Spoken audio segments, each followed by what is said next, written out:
What's going on, everybody? Welcome in the Vikings Now by Chat Sports. My name is Patrick Siepman, and coming up on today's show, we're going to be diving into Daniel Jeremiah's latest 2025 NFL mock draft, and you guys are going to freak out over the selection he had for the Vikings at pick number 24. I think a lot of you guys will love it. A lot of you guys will hate it, so I'll break it down on both sides and give you guys my thoughts. But speaking about the 2025 NFL draft, you know, the Vikings have not been a good drafting team over the last couple of years, and if you guys want the Vikings to crush the 2025 NFL draft, just go down there, hit that thumbs up icon, get the good mojo heading our way, or heading GM Kwesi Adofo-Mensah's way. So go down there, like today's video, if you guys want the Vikings to crush the 2025 NFL draft. All right, let's dive into Daniel Jeremiah's mock draft here, and we're just going to show you guys picks 11 leading up to pick number 23. He had Will Johnson falling out of the top 10 going to the San Francisco 49ers. Walter Nolan, a guy that a lot of Vikings fans want. D-tackle from Ole Miss went to the Dallas Cowboys. Tyler Booker, another guy Vikings fans want, did actually end up going 13th overall to the Miami Dolphins. He's flying up draft boards as of late, so I think it's going to be unlikely that he falls to the Vikings at pick number 24. But then Armand Membu, the offensive tackle from Mizzou, could also bump inside and play some offensive guard, but he had the Colts taking him at 14th. Then Michael Williams, the edge rusher from Georgia, going 15th overall. And then sadly, Kenneth Grant, he's flying up draft boards. I think it's becoming more and more unlikely that he will be there at pick number 24, which is unfortunate, but he ended up going to the Cardinals at pick 16.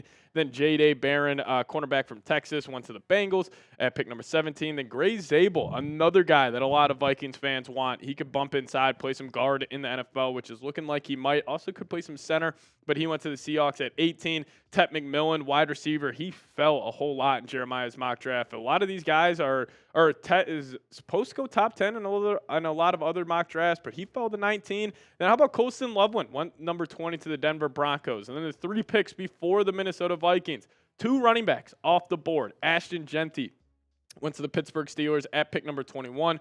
Amarian Hampton, big fan of his. I think this is a little rich for him going 22, but he ended up getting drafted by the Chargers in this mock. And then Josh Simmons, offensive tackle from Ohio State, went to the Green Bay Packers. So where does that leave the Minnesota Vikings?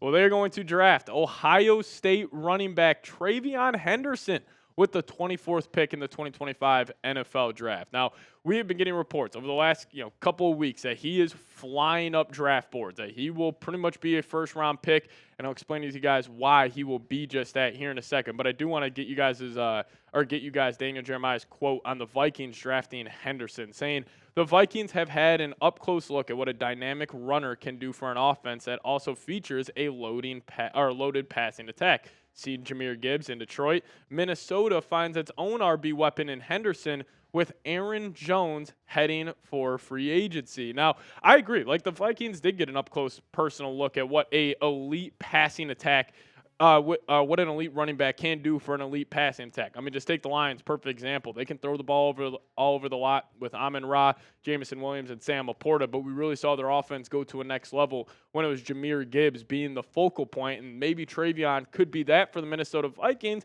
I don't hate this selection here. I mean, this past season, he was awesome for the Buckeyes, averaging over 7 yards per carry, was splitting touches with Quinshon Judkins in the backfield for the Buckeyes, but he had 10 touchdowns.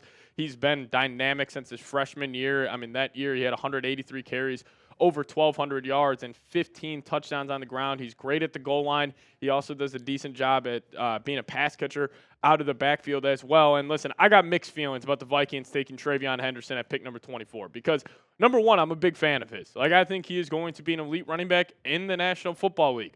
But also on the other side, if you don't target cornerback, interior defensive line, interior offensive line in free agency, I would have a tough time picking a running back at pick number 24, considering the Vikings' next pick is all the way down at pick number 92, and then you just have 2 fifths. Like, you would take your best draft pick, a premium draft pick, and spend it on a running back, and then your other 3 picks, where do you go from there? Do you try to go plug and play with a 3rd and a 5th rounder at the guard spot? I don't think the Vikings would love to do that, so let's just dive into some pros and cons of drafting Henderson. So the number one pro, I mean, he's just a stud. This guy's a great running back. He's a great prospect. I actually have him as RB3 on my personal draft board. I think we can all agree Ashton Genty's number 1. And then I would go Kaleb Johnson number 2. And then I would go TreyVeon Henderson over Amarian Hampton who would be my fourth running back on the board. But, he's 5'10", 208 pounds. And the thing I love the most about him is his vision. He follows his blocks extremely well. And that was also another big reason why I was such a fan of Devin Neal, Kansas running back, because when you throw on his tape, he is great at following his blockers, which has definitely been something that the Vikings, at the running back spot, haven't been great at over the last couple of years. They've always graded out well, but still the overall production just isn't there. He has dealt with some injuries over the past couple of seasons, but what I love most about him, blitz pickup. Vikings last season running C.J. Ham on 3rd and long situations, having a fullback into this to pick up the blitz. It would be nice to have a true running back who could then make some plays out of the backfield, a quick chip. You can leak out to the flat, make a guy miss, and pick up a long, 3rd and 10. And actually the pro comp, I've seen this thrown around a lot, and I love it, is the Dalvin Cook. TreyVeon, his hips are a little tight compared to Dalvin Cook. I don't think he has necessarily the same wiggle as Cook had coming out, but in terms of a guy who can just put his foot in the ground, make one move, and get north and south, that's the type of runner TreyVeon Henderson is. But also why I'd like this pick is you got to support J.J. McCarthy.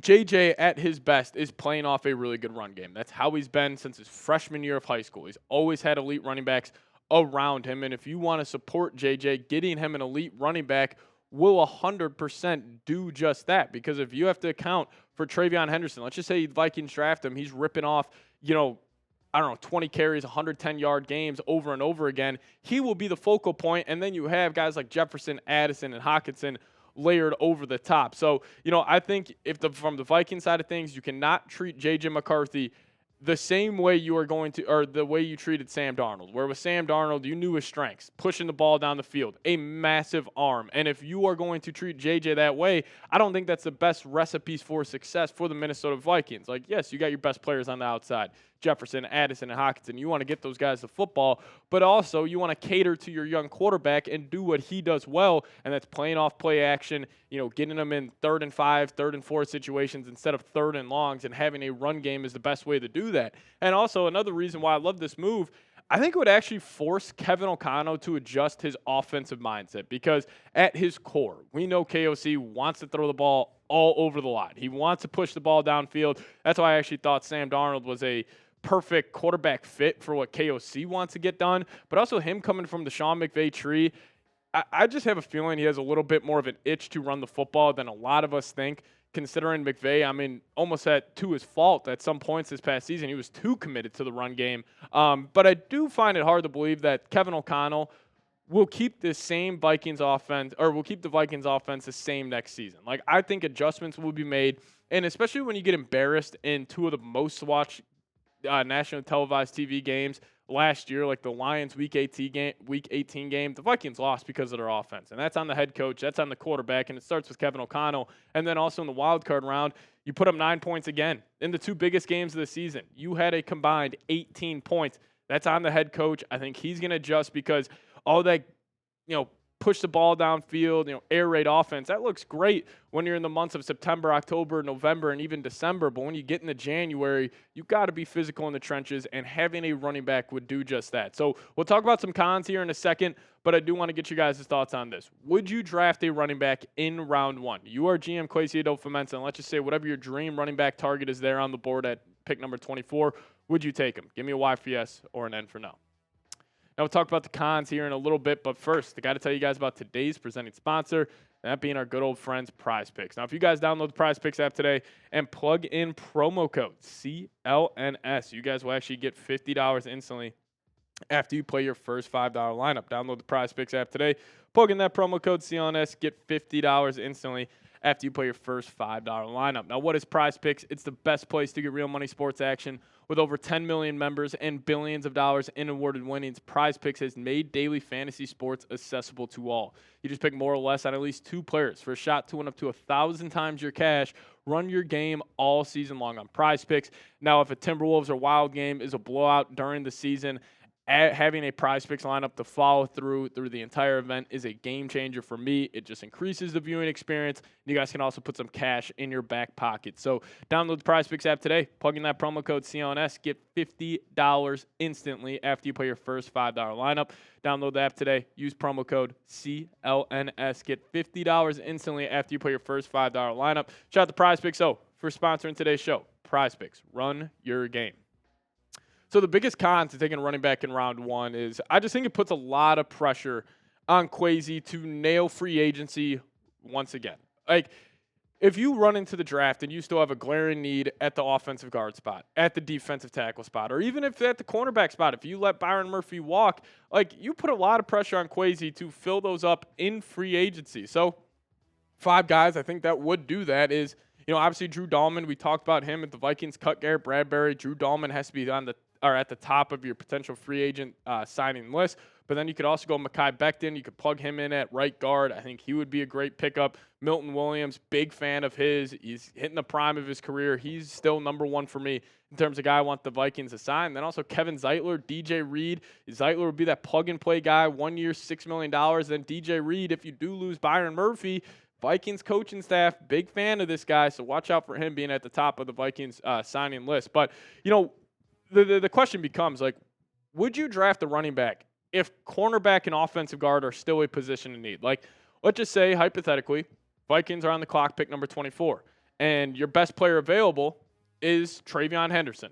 But let's just say there's some other guys at the offensive guard spot, at the cornerback spot that are still on the board. Let's just say Benjamin Morrison, if he's there and you only re-sign Byron Murphy, still have a glaring need at cornerback 2, would you rather go Benjamin Morrison in the first round than draft a running back in the 3rd or 5th? Because this running back draft class is absolutely loaded. And we actually had some guys that were still on the board during Daniel Jeremiah's mock that I think the Vikings would consider. Darius Alexander, interior defensive line from Toledo. He's a stud. He will be definitely up there on Vikings draft boards considering the types of prospect Kwesi likes. You also got Donovan Jackson. He could play some guard for the Vikes. Malachi Starks, a safety.